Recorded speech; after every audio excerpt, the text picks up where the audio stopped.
Do you feel like you and your staff there that you're in control of events at the White House?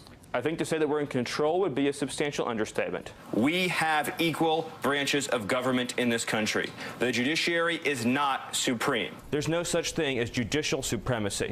What the judges did, both at the 9th and at the district level, was to take power for themselves that belonged squarely in the hands of the President of the United States. Stephen, the 3 judges say you're flat wrong. No, the 3 judges made a broad, overreaching statement. This is an ideological disagreement between those who believe we should have borders and should have controls, and those who believe there should be no borders and no controls. This is a judicial usurpation of power.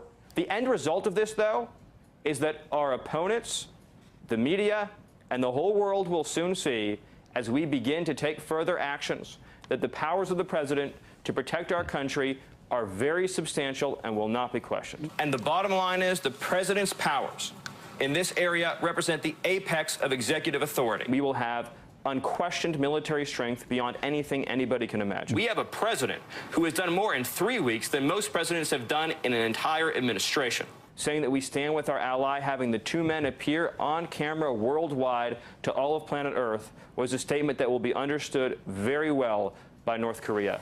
I'm not going to make a comment on that. I don't have any information on it. I do want to say that Sean Spicer, as always, is 100% correct, and that what he said is true and important, and I agree with it. So then you are making a comment on it? I'm not going to make any new comment. It is a fact, and you will not deny it, that there are massive numbers of non-citizens in this country who are registered to vote.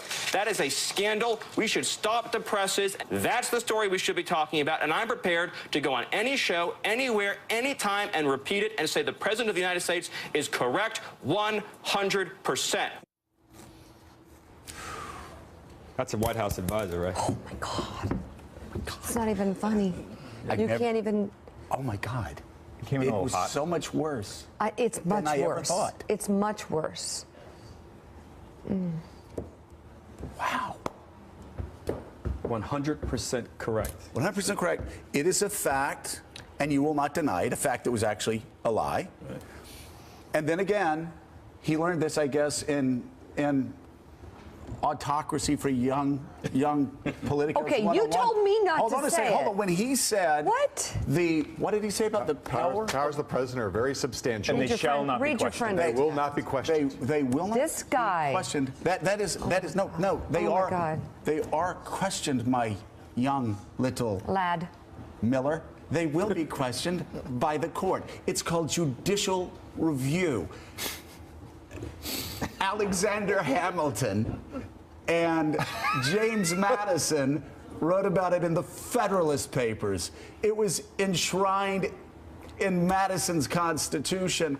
Andrew Jackson, you go into your president's office, you know that one, and you look on the walls, and there are all these pictures of Andrew Jackson and books of Andrew. He talked about judicial independence. He talked about the importance of the judiciary. You really need to go back and read the Constitution. And seriously, the White House has got to stop embarrassing themselves by putting this guy out. You got tons of phone calls. Worst? I had people working me. Oh, wasn't Miller great? No, he was that is the worst performance of anybody. That made Susan Rice the Sunday after Benghazi look smooth. I mean, that was horrendous and an embarrassment. And when you have somebody saying it is a fact and you will not deny it, and then saying the president will not be questioned. Wow. Actually, well, aren't we king? If you actually read it, just to be clear about it, because it's in some ways worse, because what he says is the end result, this is the quote, the end result of this, meaning the challenge to the immigration order, though, is that our opponents, the media, and the whole world will soon see, as we begin to take further actions, that the powers of the president to protect our country are very substantial and will not be questioned.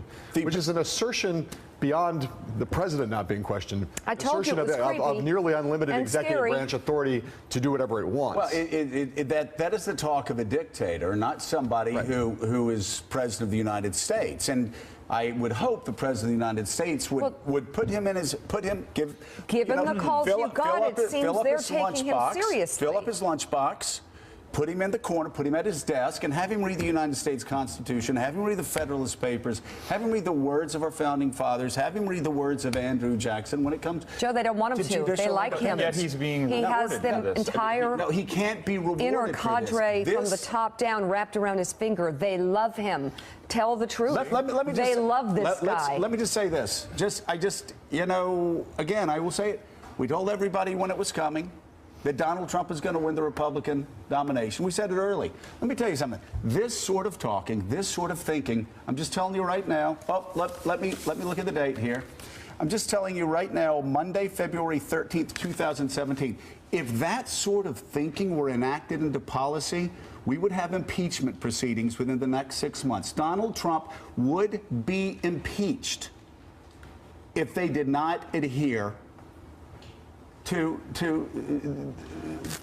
and by the way, if they didn't adhere to what the courts were saying. And by the way, the most bizarre thing about this is, and maybe he's just stupid, maybe he's just dumb, maybe he's ignorant, and maybe I shouldn't be so tough on him. Any fool in their first day of law school knows. And I knew the second I heard the Ninth Circuit had, Ninth Circuit, they're gonna overturn this, or they'll put a stay on it, and then it'll get to the Supreme Court, and they'll turn it around. They've got the Supreme Court. They're going to get their 5th vote. They're going to fill up hundreds of judicial vacancies over the next couple of years. So he is picking a fight and sounding like an autocrat. And they love that. When he doesn't have to. They are creating, right here, they are creating something. So he can go out and say that. What are they testing? Are they testing us to see if we're going to sit back like sheep and say nothing? It'll make Judge Wait, I want to read It'll make Judge one more Gorsuch time. have to denounce him also during the confirmation hearing, because he will be asked about the independence again, and these comments will be put front and center. Let's split this really quickly, David Ignatius. The president does have substantial powers when it comes to the borders and when it comes also to securing this country. I've written about it. I wrote that the Ninth Circuit decision was wrong. I believe it was wrongly decided. That said, we have these debates. But when they say, David, that the president has substantial power and it will not be questioned, it will not be questioned. Please, tell me, what goes through your mind when you hear that? It sounds like another country, not the United States. The way in which judges have been singled out, one of the things that Stephen Miller said was talking about the unelected judges thinking they can run things. Donald Trump's own comment about the so-called judge, referring to a judge in Washington who made the initial district court ruling. These are deeply offensive to our system, and I should note they're deeply offensive to judges. Judges do not like being singled out in this way and having their authority challenged. The issue here is judicial review. It is central to our system of government. You were absolutely right in that Stephen Miller doesn't seem to get that, but we're a long way, I think, from courts and their role being overturned. Trump has said, maybe I'll have to go back and draft a new order for the district court, go back to the district court because I've lost in the appellate court. He's seeing I think, the reality of his choices.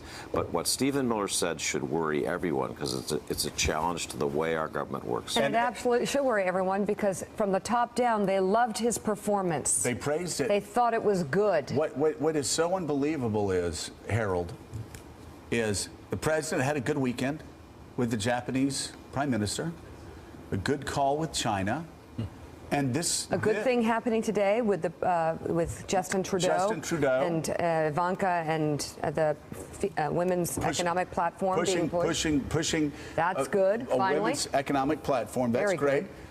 But all they had to do this morning was quietly issue a new executive order, Right. and would have put this behind. Why did they put him out? Why did they push him? Why did they have him say undemocratic things? Why did they have him say things that would do violence to the United States Constitution when they didn't have to? Why do they keep doing things like this? At first, you want to say, oh, this is and then you start going, wait a second. Are they seeing how far they can push?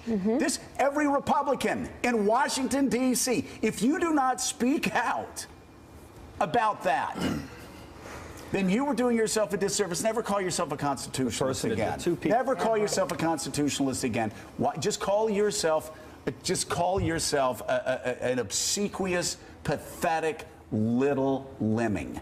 You just had somebody say the president will do whatever the hell he wants to do. We're not going to listen to the courts, and we're not going to listen to Congress. Can you imagine if they'd put Rex Tillerson or John Kelly out, or both of them, to begin to preview what may happen this week around the order, and for Tillerson to be able to comment with regard to North Korea and the kinds of things we're going to do to respond? It would have, to your point earlier, no tweeting by this president. I thought he had a pretty good weekend, optically a great weekend. With the Prime Minister. Yeah. We'll see what happens. Somebody you have to think it will lead in that direction. But to put Stephen Miller out, it begins to show, or reinforces, there's some strange tensions still there in that White House that need to be worked out. There's some anti-democratic tendencies in that White House. I'm trying to be kind about it, diplomatic. There's some anti-democratic, anti-constitutional forces in that White House. This is very clear. And for your message to Republicans, it's a threat. It's going to get worse. And by the way, you deal with it now, or you're in big trouble. Getting texted by some of the most powerful Republicans who were absolutely shocked. I can't even repeat what they're calling Stephen Miller. Oh, go ahead. No, I'll show you when we go to break. We're back in just a moment. We're back in just a moment. No, he cannot he and Michael Flynn have stepped on a great weekend. Yep.